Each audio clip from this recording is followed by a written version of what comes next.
This is Buddy Overstreet. He's wanted by the head of the most powerful crime syndicate in the country. In the steam room, Buddy overheard their vital secrets and the mysterious words, Chicken Little. Now he knows too much. These are the orders given to all members of the syndicate from one end of the country to the other. Get him! Get him! Get him!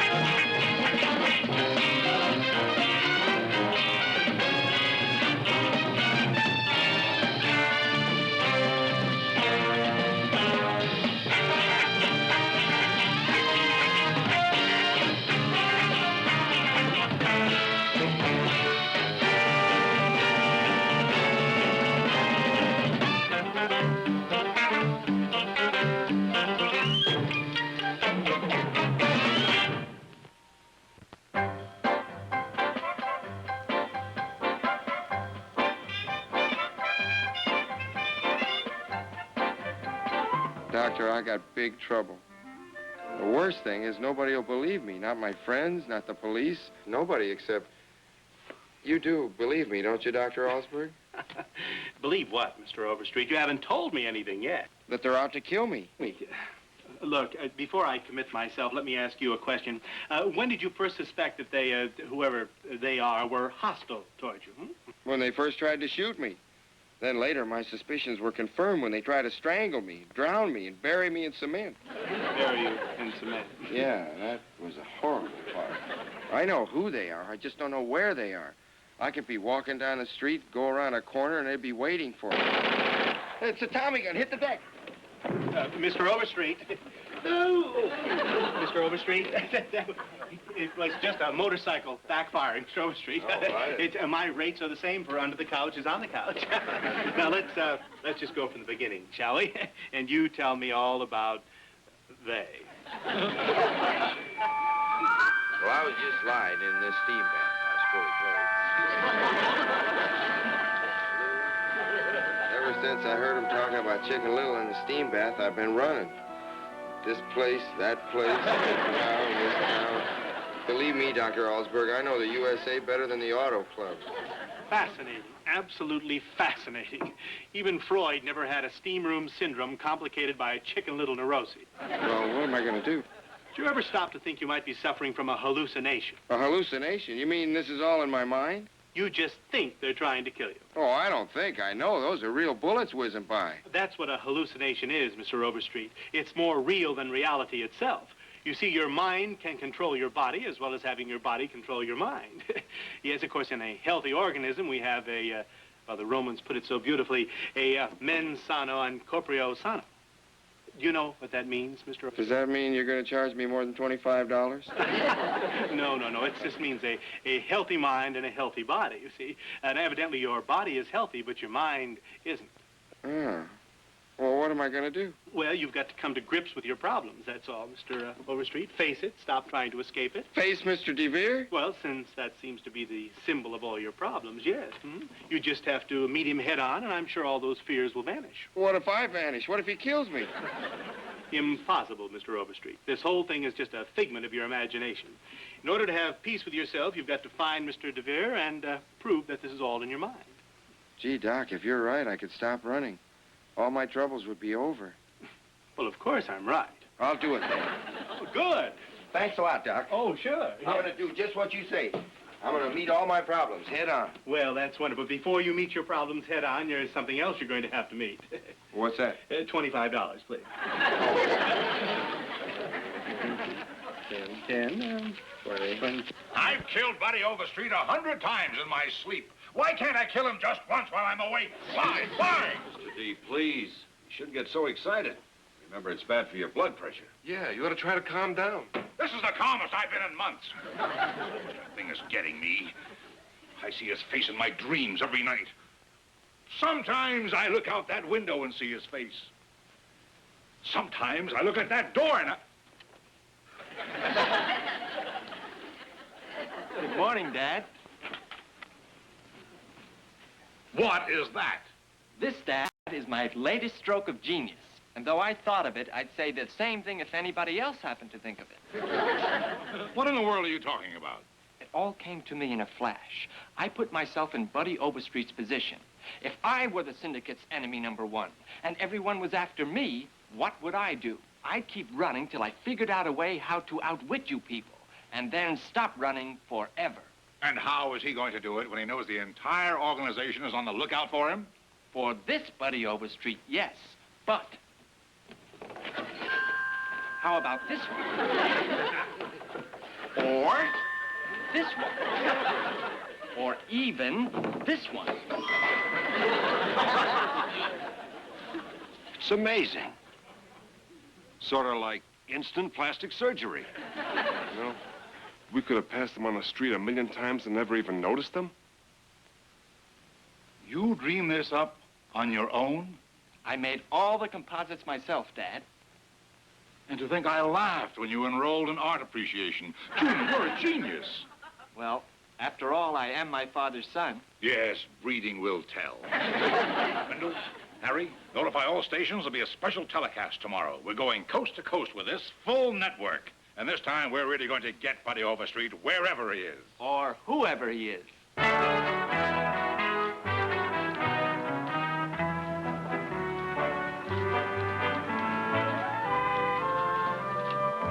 right, I'm ready. Turn on the closed-circuit TV.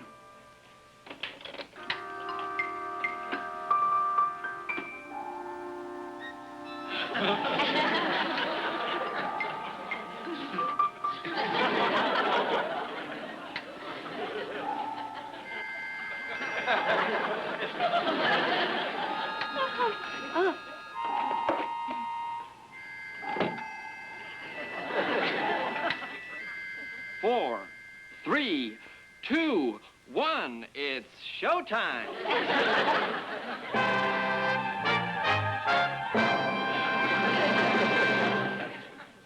Oh, hi there, friends of TV Land. The purpose of this special closed-circuit telecast is to open our minds to a subject that is near and dear to our hearts. The man we'd all like to see dead, Buddy Overstreet. So far, all that you field representatives have come up with is expense accounts and excuses. And you want to know why? Because you're not thinking. And that goes for everybody. Fortunately, we here at the Home Office think. And now we've come up with a solution to the problem. It's called the De Vere theory of reverse recognition. It all came to me a few days ago. I sat down, and I put myself in the position of Buddy Overstreet as syndicate enemy #1. But it was my idea. Those are the breaks, kid. And ladies, permit me, if you will, to paint a picture. Harry?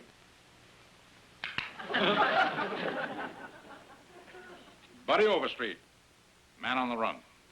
Too tired to go on, too scared to stop. Why? Because he knows that that face is engraved in the brain of every member in our organization. So what can he do? 1, he can either stop living, or 2, he can stop looking like Buddy Overstreet. So, he wipes out his face, just as I want each one of you to do in your minds. Block it out of your memory. Erase it from your subconscious. Start from scratch. Forget what he used to look like. Have you blocked it out? If you representatives in the field... I beg your pardon, miss. I want to see Mr. D. This is very important. Well, this is important, too. Will you please be quiet, sir? Be sure to I'm stop trying to everything and concentrate. notify me immediately. To begin with, the subject is normally clean-shaven. So, naturally, he can be expected to assume various hairy disguises. Like this.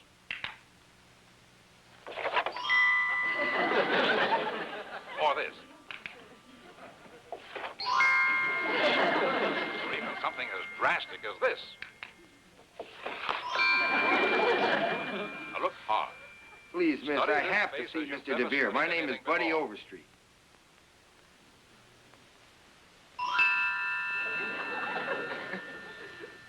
How do you do, Mr. Overstreet? I'm Linda Bird Johnson. Honest, it's true. I came here to meet the symbol of my fright, Mr. DeVere. I assure you, Mr. DeVere does not frighten anyone. Well, you never been in a Turkish bath with him. It'll only take a couple minutes. Look, why don't you just come back tomorrow? And no, I promised my psychologist I'd do it right away. A psychologist? Why don't you just go sit over there, and I will call Mr. Putting on DeVere? beards, mustaches, sideburns, and different hair pieces, you might even resort to plastic surgery. But don't let any of these things fool you. No matter how hard he Miss tries, Oglethorpe, you know nobody disturbs Mrs. DeVere during a broadcast. And so much for the face. Now let us consider his general attire. And may I say that I'm particularly proud of these photographs because I made all the composites myself. But that's plagiarism. If we didn't have the same lawyer, I'd sue him. Our research department informs us that the subject is normally addicted to this type of headgear. Well, forget it. From now on, keep your eyes peeled for something like this. Or this. Or possibly something with more of a presidential flair. Sartorially speaking, the subject can most kindly be described as a slob. Therefore, to disguise himself, it is not inconceivable that he would affect this stylish mode of attire. I told you, Miss Oglethorpe, we're on the air, so stop calling. On the other hand, Overstreet may affect the mod look from Carnaby Street. Or he may try something like this. Or he may... What a time for his voice to give out. We gotta do something. Get him some water. The show must go on.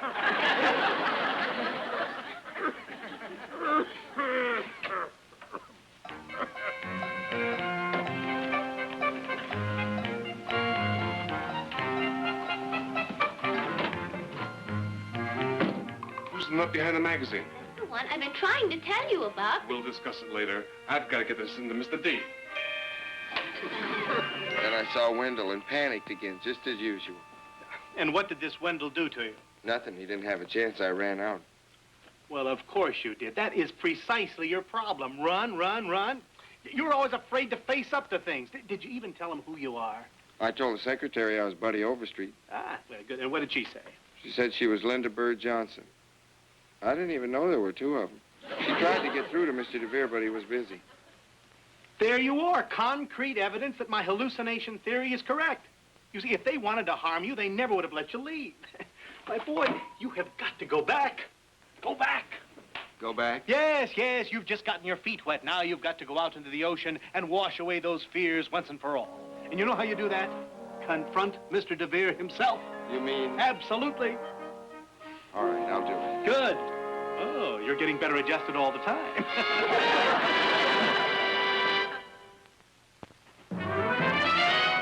Dad, the morning mail just came. We have some responses to our telecast. Oh, wonderful. Read them.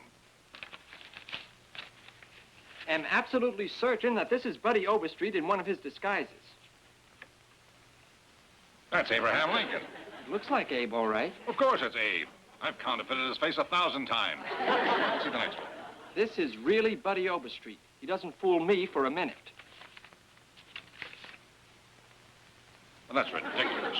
I never saw anybody who looks like him.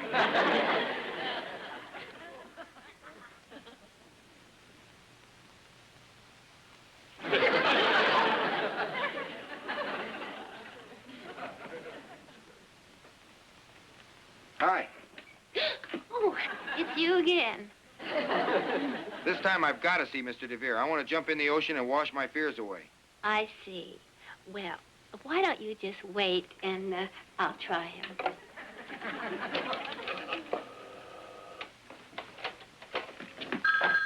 Yes, Miss Oglethorpe. Oh, really? Harry! There's some kook outside bothering Miss Oglethorpe. Take care of it, will you? Right, Mr. D. Wendell, will you finish watering my roses?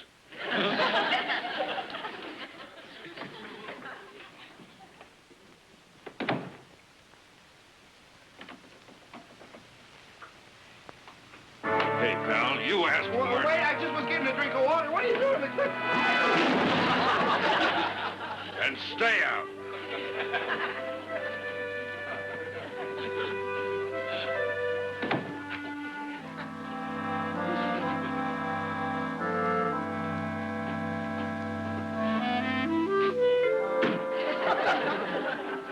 I'm Ormsby, of the Kansas City office. Oh, yes, the new accountant. Mr. DeVere is expecting you. If you'll kindly take a seat.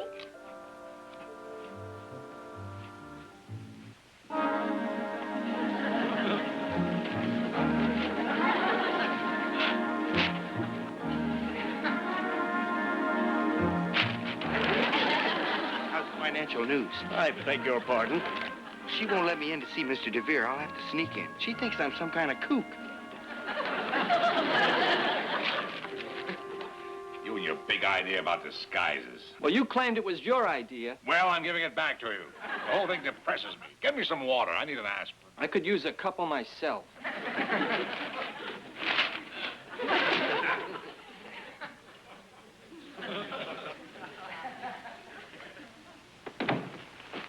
Dad, you'll never believe it. He's here. I mean, there, outside. Who's outside? Him, that's who. Buddy Overstreet. Buddy Overstreet. Junior, this is no time to play practical jokes. But, Dad, I'm not joking. He is out there on the sofa.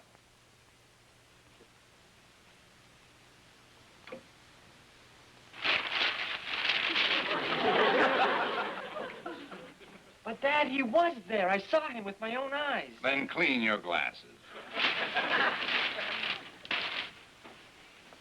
Could you please tell Mr. DeVere that I'm still waiting? I'm sorry, sir. He's still busy. Dad, I'm sure he's out there.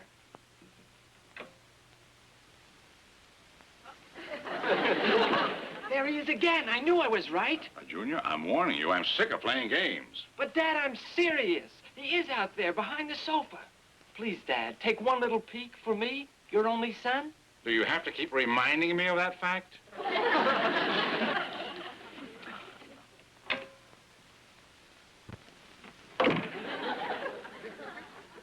He is out there. You sure about that, boss? Well, do you doubt the word of my only son? Yes, do you doubt the word of his only son? That's all we wanted to know. We've been waiting for this for a long time. Not so fast. There's something phony going on. For months, Overstreet has outrun the entire organization. And just when he loses us completely, he suddenly pops up in the office. Why? Maybe he's broke and wants to make a touch. There has to be a catch. Catch? I don't understand, Dad. Junior, I didn't get to be head of this organization just on brains. I mean, I have an instinct for the business. And my instinct tells me there's something wrong. Suppose, just suppose, that he finally got the police to believe him. What would that do to us? Nothing. In America, a man is innocent until proven guilty. It would only be his word against ours. Up till now. What if he were able to get some proof? That don't figure, Mr. D. What can he prove on us? I haven't psyched that out yet. But there's something rotten in Denmark. I can smell it. I can even see it out there. But, Dad, that's only the traffic control helicopter. Has it occurred to any of you who runs that chopper? Sure, the fuzz. Dad, you don't think that Overstreet... I don't have to think. I know. That little stoolie's made a deal. The minute we lay our hands on him, he blows the whistle, and the place will be crawling with cops. But that's impossible. How could they hear him from this distance? How do you think? Take another look.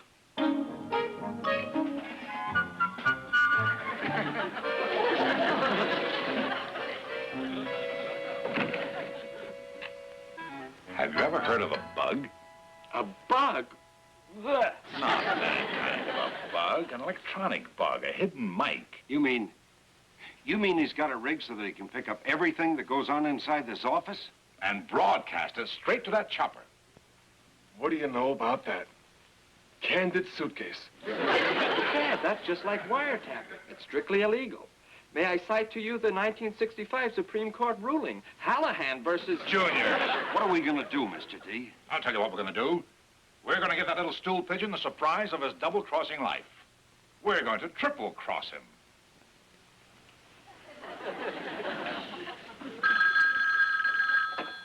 Yes. Yes. Yes. You may go in now, sir. Me?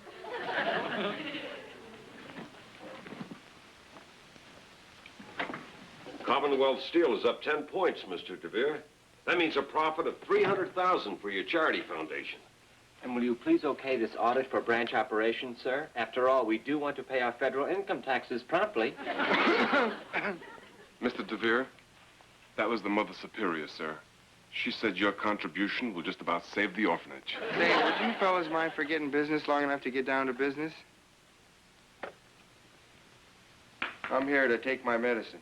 Medicine? Are you ill, young man? Junior, take your suitcase. I'll put it right on the desk in case you need it. Thanks.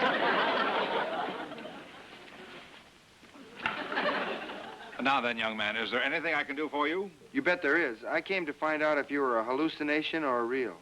Hallucination? Yeah, I wanted to find out if you wanted to kill me. Kill you? Young man, you must be laboring under some sort of misapprehension. Neither I nor my associates would ever dream of possessing firearms. Yes, in fact, we contribute regularly to the committee to stamp out fox hunting. Besides, why would I want to kill an upright young lad like you? Because of Chicken Little. Chicken Little?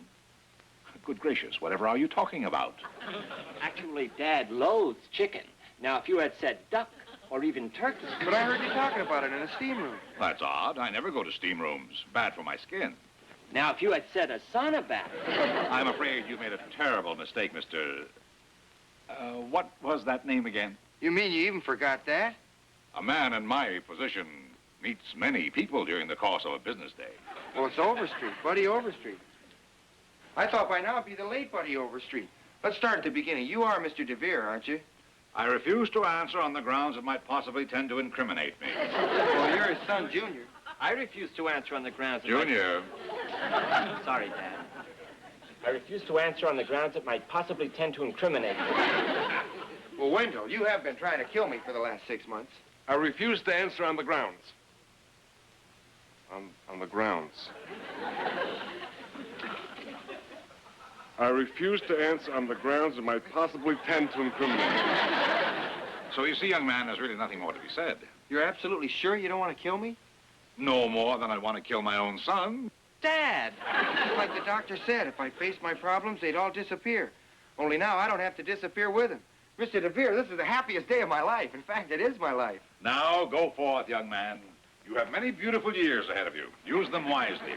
And remember, the greatest happiness we can give ourselves is the happiness we give to each other. Oh, I will, sir. And thank you very much. You have no idea the load you've taken off my mind. And you have no idea of the load you've taken off ours. Well, bon voyage.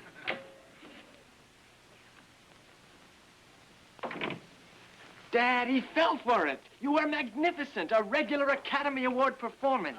Yeah. Did you see the expression on his face when you said we didn't want to rub him out?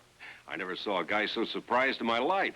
And the best part is that he never knew that we knew that the suitcase was bugged. That was the general idea, Wendell. Now, whatever happens to Buddy Overstreet, as far as the police are concerned, we're clean as a whistle. Trouble is, nothing's going to happen to him now. We just let him get away. That's right, Wendell. Away from this building, away from this city, away from his friends in that helicopter. Now we'll follow him till he's so far away, it'll be safe to rub him out. I owe him that much, and I'm a man who always pays his debts. You know, Dad, you're a moral inspiration to us all. I can't get over it.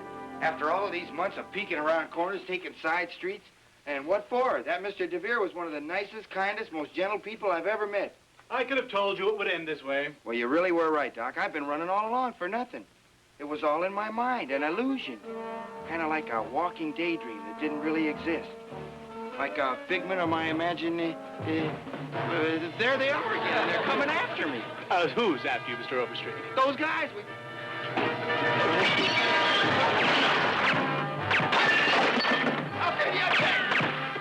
Call Dr. Schneider, yeah, the psychologist. Tell him I'd like to have an appointment immediately. I think I'm having a hallucination.